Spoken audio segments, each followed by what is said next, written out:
오늘도 어,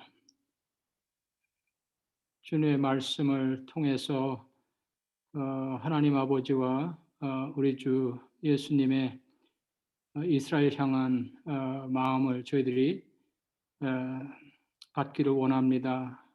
주님의 마음으로 그 땅을 바라보고 저희가 중보할 수 있도록 하나님의 마음을 오늘 말씀을 통해서 저희들에게 부어 주시옵소서. 오늘 말씀을 전하실 김재익 네, 오늘 이제 16장이죠. 네, 그래서 우리가 17장까지만 하면은 이제 파트 2, 이스라엘의 민족적 구원에 대한 파트가 끝나고, 그다음에 18장부터는 예수님의 재림에 대해 구체적으로, 그다음에 이스라엘 구원과 이제 전 세계 구원에 대해 구체적인 말씀들이 이제 연결되면서 파트 3가 이제 끝납니다. 그래서 18장부터 27장까지 한 약 10장의 예수님의 재림에 대한 이제 구절들을 구약과 신약을 이제 비교해 보면서 공부하게 되면서 이 책이 이제 끝나게 되고요. 지금 한 3분의 2 정도? 예, 거의 3분의 2 정도 이제 끝났다고 보시면 됩니다. 그래서 우리가 한 10장을 하면은 한 매주에 한 장씩 한다면 2달 반 정도 하면은 아마 4월 달, 5월 달, 6월 중순까지 할 수도 있고, 어쨌든 스케줄은 좀 보겠습니다. 어쨌든 오늘의 내용은 이 이스라엘의 최종적인 구원에 대해서 이게 말씀이 되는데요. 어, 이 지난 장에서 우리가 보았던 것처럼 이 이스라엘의 구원이 이 민족적 구원에 대해서 핵심 주제가 뭐냐면 주님과 맺은 결혼 언약의 회복이다. 이렇게 얘기를 합니다. 그렇다면은 결혼 언약은 무엇이냐? 이것은 시내산에서 이것을 여러분들이 이제 시내산부터 시온까지 6장을 보시면은 이 저자가 왜 시내산에서 이스라엘 민족들과 하나님이 대면하시고 만나시면서 맺은 언약이 결혼의 언약인가에 대한 아주 구체적인 설명과 성경적인 근거들이 있습니다. 그래서 이것에 대해서 혹시 잊어버리셨거나 아니면 공부를 빠지신 분들은 이 시내산에서부터 시온까지 6장을 공부해 보시기를 추천해 줍니다. 그래서 일부에서 구체적으로 6장에서 이 시내산의 언약이 정혼 언약 아니면 결혼 언약인 것에 대해서 굉장히 설득력 있는 그런 성경 구절들과 또 그런 그 역사적인 문화적인 배경, 왜 이것이 이스라엘의 결혼식하고 굉장히 비슷한 부분들이 많나, 그거에 대한 설명들이 있었습니다. 그렇다면 이제 마지막 때 우리가 결혼 언약에 대해 이 회복과 완성에 대해서 얘기하지만 이것이 이제 어린 양의 혼인식하고도 연결이 되겠죠. 네, 그래서 이제 계시록에 나오는 어린 양의 혼인식하고 이 지금 시내산에서 맺었던 정혼식하고 계속 연결이 있을 거라는 거죠. 그래서 이제 그때는 이스라엘만 아니라 모든 그 열방에 있는 하나님의 백성들도 함께 이 어린 양의 결혼식에 혼인식에 참여하게 되겠죠. 그래서 이 회복이지만 이것은 또한 완전히 새로운 언약이기도 하다. 왜냐하면은 하나님께서 새 언약을 주신다고 했거든요. 예수님께서도 새 언약을 주신다고 했고, 또 다 예레미야서 31장에 보면은 새 마음을 주실 것이다. 이렇게 하죠. 그래서 더 이상 딱딱한 돌 같은 마음이 아니라 부드러운 마음으로 성령을 부어주셔서 이스라엘의 마음을 완전히 바꿔주신다는 거죠. 그래서 이것은 민족적인 구원도 있지만 영적인 구원, 그런 하나님의 총체적인 구원의 완성을 얘기하는 것입니다. 그래서 이 장에서는 이 호세아의 예언을 구체적으로 살펴보면서 이것은 이제 이사야서와 에스겔서하고 연결하면서 이 결혼식에 대한 결혼 언약의 회복에 대한 그 말씀들을 구체적으로 살펴보게 되겠습니다.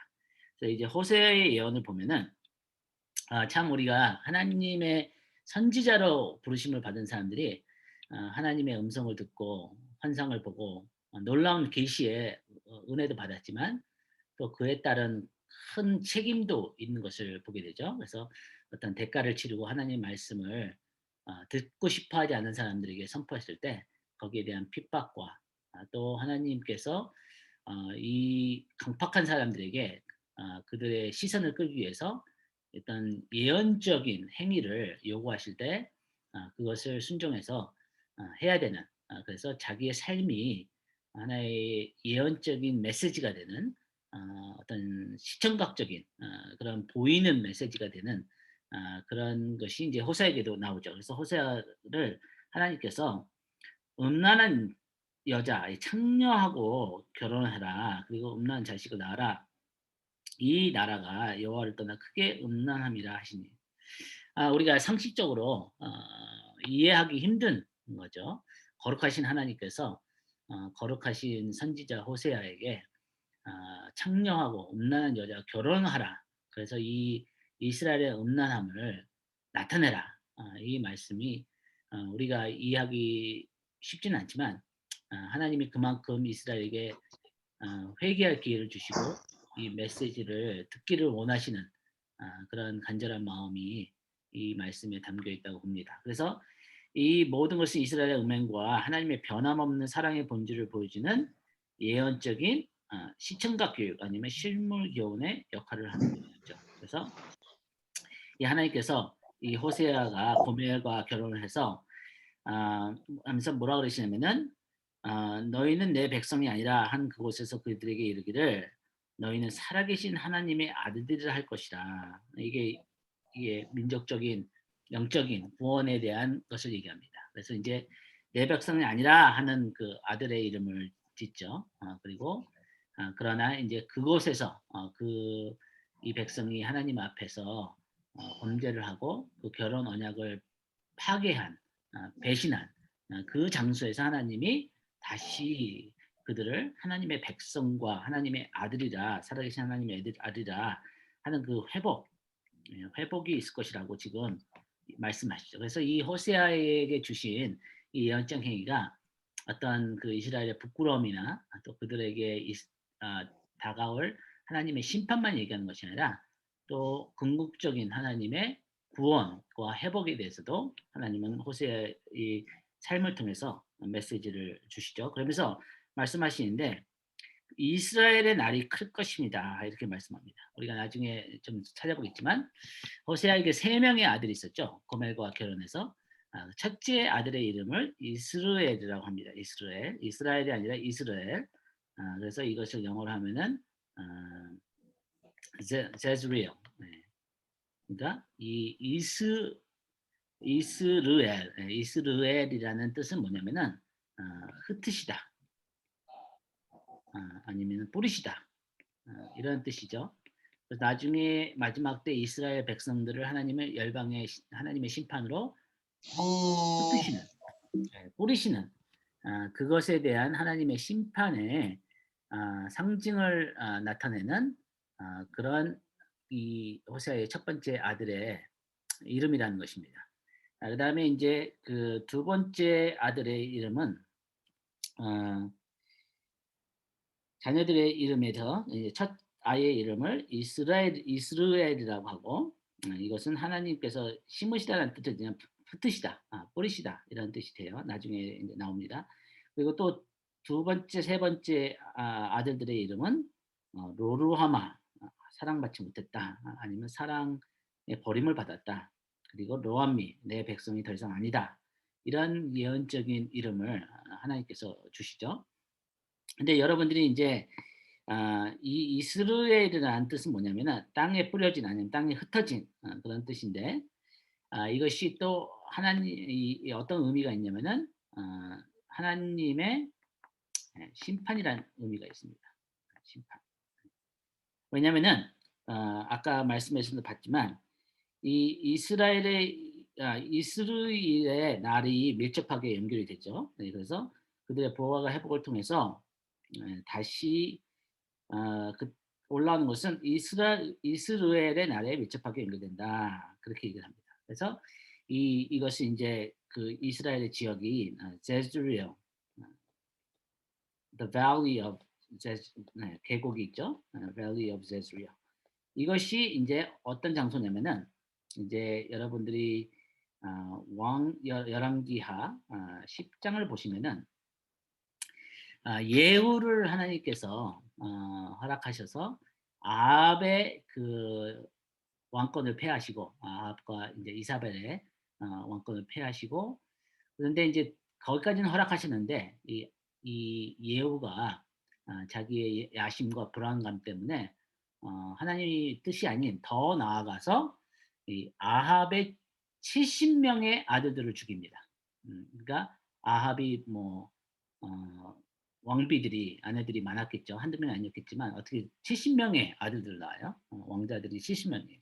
근데 그 아들들을 예후가 그 아합의 그 부하들에게 협박을 해서 너희가 나에게 복종하려면은 나를 왕으로 인정한다면은 이제 예후가 이제 구테타를 일으킨 거죠. 그래 가지고 이제 아합을 죽이고 이사벨을 죽이고 그다음에 그 그 아들들의 머리를 내게 가져오라.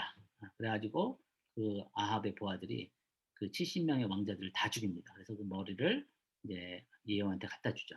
그다음에 예후가 그 나머지 그 아합의 친척들, 어 측근들, 거기에 관련된 사람들은 보복에 대해서 두려워했는지 어쨌든 다 죽입니다.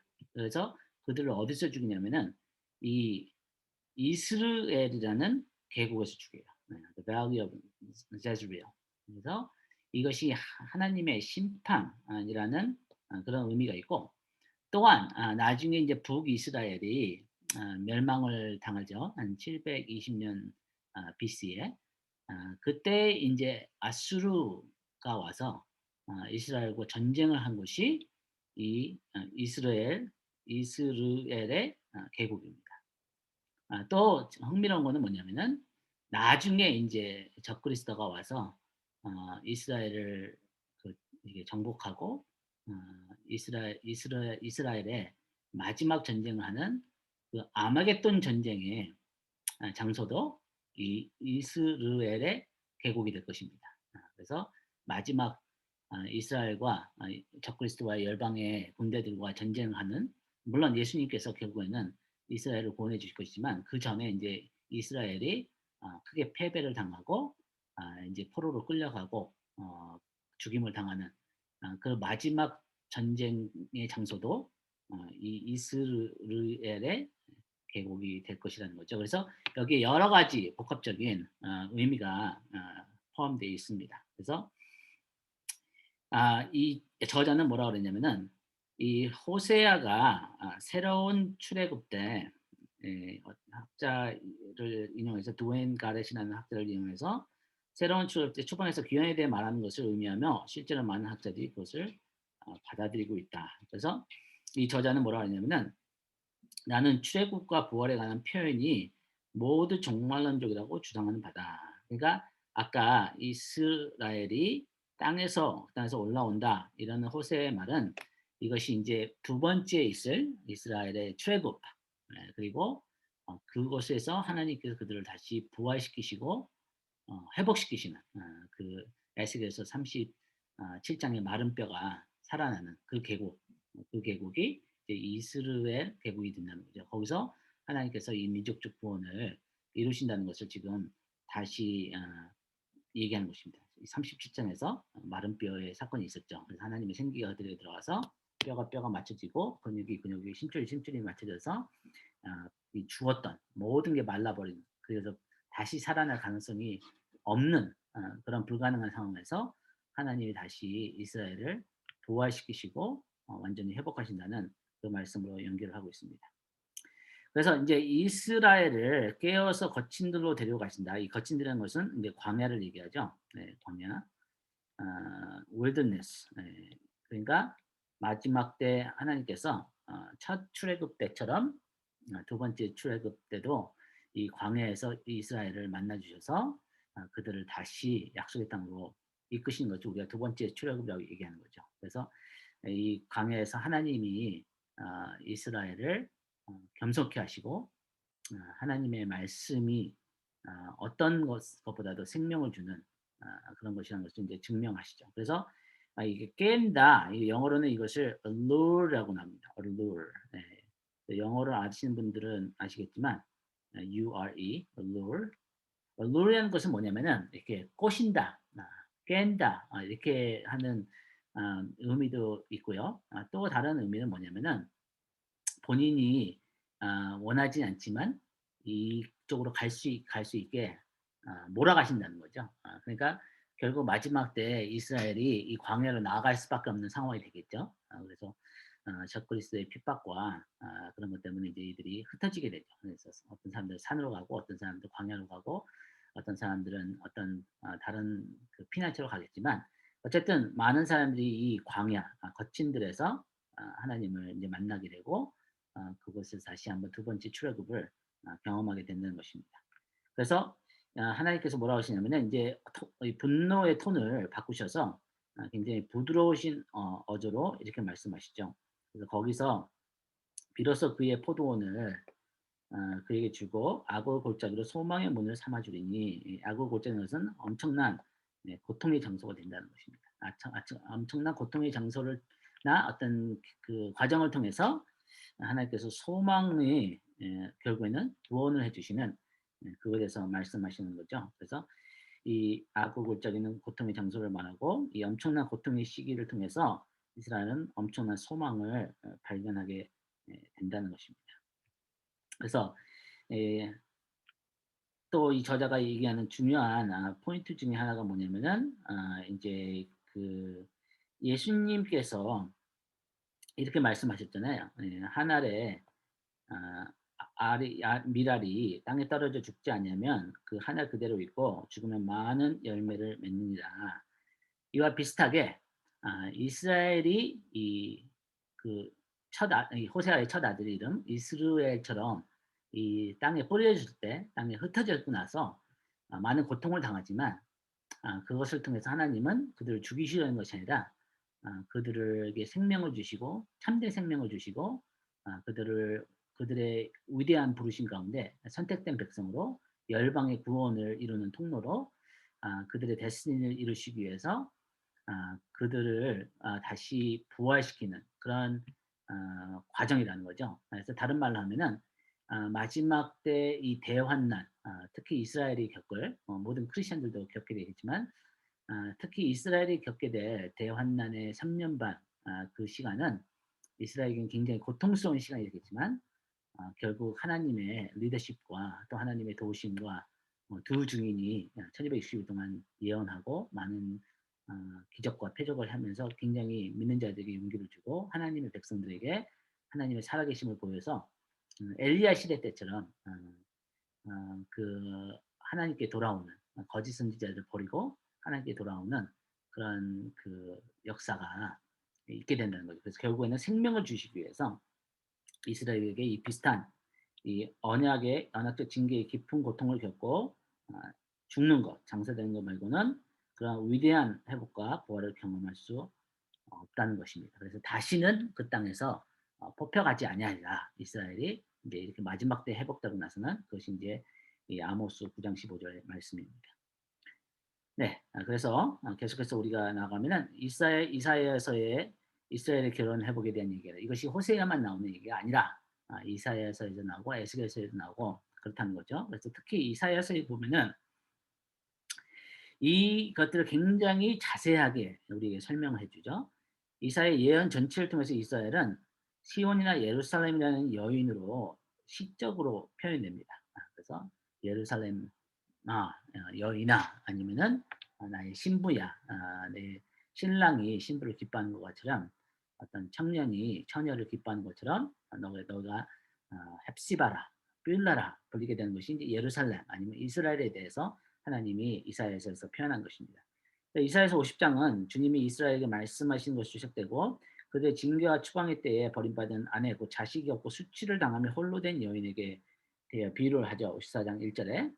그러나 이 여인의 과거의 항로에도 불구하고 극적인 성장을 준비하는 격려를 받습니다. 그래서 이 여인의 처지를 완전히 뒤바꿀 위대한 회복이 다가오었다는 거죠. 아까 얘기했던 것처럼 하나님의 이스라엘을 향한 그들의 부르심, 그 데스티니를 아 포기하지 않으셨다는 거죠. 잊어버리지 않으시고 어떤 방법을 사용하시더라도 이스라엘이 다시 그들의 위대한 부르심 가운데 데스티니 가운데 회복되는 것을 하나님은 이루실 거라는 것입니다. 그래서 여기에 보니까 아 여호와께서 너를 부르시되 낯이 버림을 받아 마음에 근심하는 아내 곧 어릴 때의 아내가 되었다가 버림받은 자에게 한것 같을 것이라. 그러면서 뭐라고 하시면 내가 큰 국률로 너를 모을 것이요 내가 넘치는 진도로 내 얼굴 내게 잠시 가렸으나 영원한 자비로 너를 긍휼히 여기리라. 내 구속자 여호와께서 말씀하십니다. 그래서 주님은 자신을 이스라엘의 남편으로 선포하시고 이제 이사야서 50장에 보면은 내가 너에게 준 이혼 증서가 어딨냐 이런 말씀하시죠. 그래서 내가 너를 하고 이혼하지 않았다. 너가 그 배신하고 결혼 언약을 파기하고 음란하고 다른 우상들에게 절하고 그랬다 해도 나는 너희와 이혼을 하지 않았다. 그런 말씀을 이제 하시죠.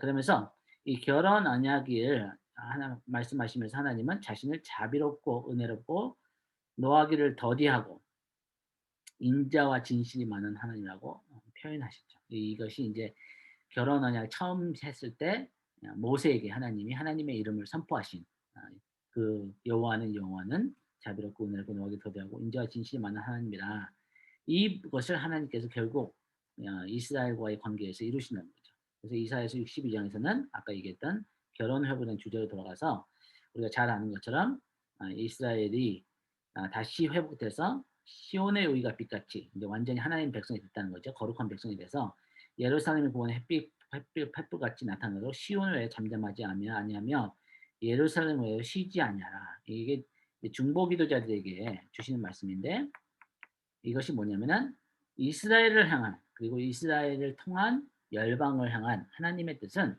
이 부르심이라는 거죠. 예루살렘이 열방의 찬송을 받기 위한 것이 궁극적인 이스라엘을 향한 하나님의 뜻이라는 거죠. 왜 예루살렘이 열방 가운데 찬송을 받냐? 그것은 어, 그 참된 이스라엘이신 예수 그리스도께서 예루살렘의 왕으로 오셔서 그 이스라엘의 데스티니를 회복시키실 것이기 때문이라는 것입니다.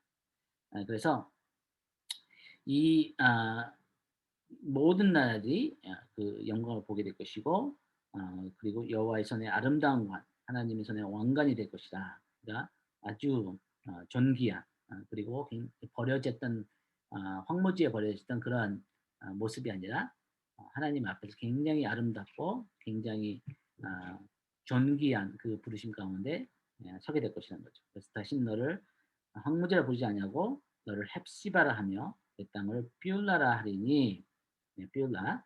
이것은 이제 무슨 뜻이냐면은 헵시바는 이렇게 너께서 너를 기뻐하신 것이다.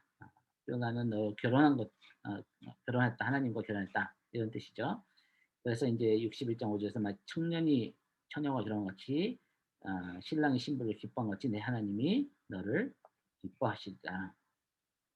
그래서 이 예레미야서에서도 이제 결혼 회복에 대해서 말씀하시죠. 그래서 예레미야 31장에서 새 마음과 새 언약을 주실 것이다라고 얘기를 하고 나서 그다음에 이 시내산 언약과 비슷한 그것에 대해서 말씀을 하십니다. 그래서 이것이 계속해서 이스라엘과 하나님과 관계를 결혼의 회복에 대해서 말씀하신 거죠. 그리고 에스겔 16장에서도 비슷한 말씀들이 나오고요.